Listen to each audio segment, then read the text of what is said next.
Jérémie au chapitre 28.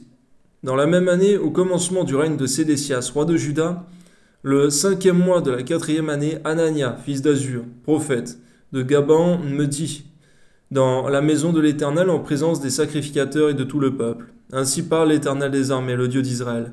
Je brise le joug du roi de Babylone. Encore 2 années, et je fais revenir dans ce lieu tous les ustensiles de la maison de l'Éternel que Nebuchadnezzar, roi de Babylone, a enlevés de ce lieu et qu'il a emporté de Babylone. Et je ferai revenir dans ce lieu, dit l'Éternel, Jéconia, fils de Joachim, roi de Juda, et tous les captifs de Juda qui sont allés à Babylone, car je briserai le joug du roi de Babylone. Jérémie, le prophète, répondit à Anania le prophète en présence des sacrificateurs et de tout le peuple qui se tenait dans la maison de l'Éternel. Jérémie le prophète dit, Amen, que l'Éternel fasse ainsi, que l'Éternel accomplisse les paroles que tu as prophétisées, et qu'il fasse revenir de Babylone en ce lieu les ustensiles de la maison de l'Éternel et tous les captifs.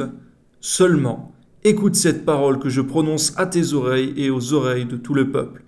Les prophètes qui ont paru avant moi et avant toi, dès les temps anciens, ont prophétisé contre des pays puissants et de grands royaumes de la terre, le malheur et la peste. Mais si un prophète prophétise la paix, c'est par l'accomplissement de ce qu'il prophétise qu'il sera reconnu comme véritablement envoyé par l'Éternel. Alors Anania le prophète enleva le joug de dessus le cou de Jérémie le prophète et il le brisa.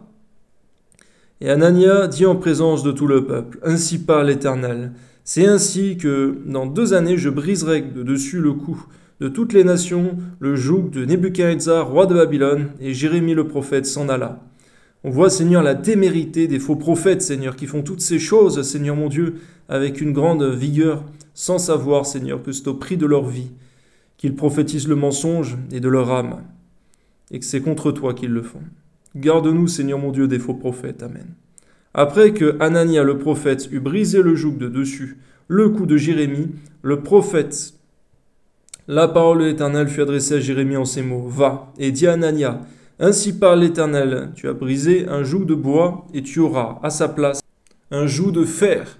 Car ainsi parle l'Éternel des armées, le Dieu d'Israël. Je mets un joug de fer sur le cou de toutes ces nations pour qu'elles soient asservies à Nebuchadnezzar, roi de Babylone, et elles lui seront asservies. Je lui donne aussi les animaux des champs. Et Jérémie le prophète dit à Anania, le prophète, écoute Anania, l'Éternel ne t'a point envoyé, tu inspires à ce peuple une fausse confiance. C'est pourquoi ainsi parle l'Éternel, voici, je te chasse de la terre et tu mourras cette année, car tes paroles sont une révolte contre l'Éternel. Et Anania le prophète mourut cette année-là, dans le 7e mois.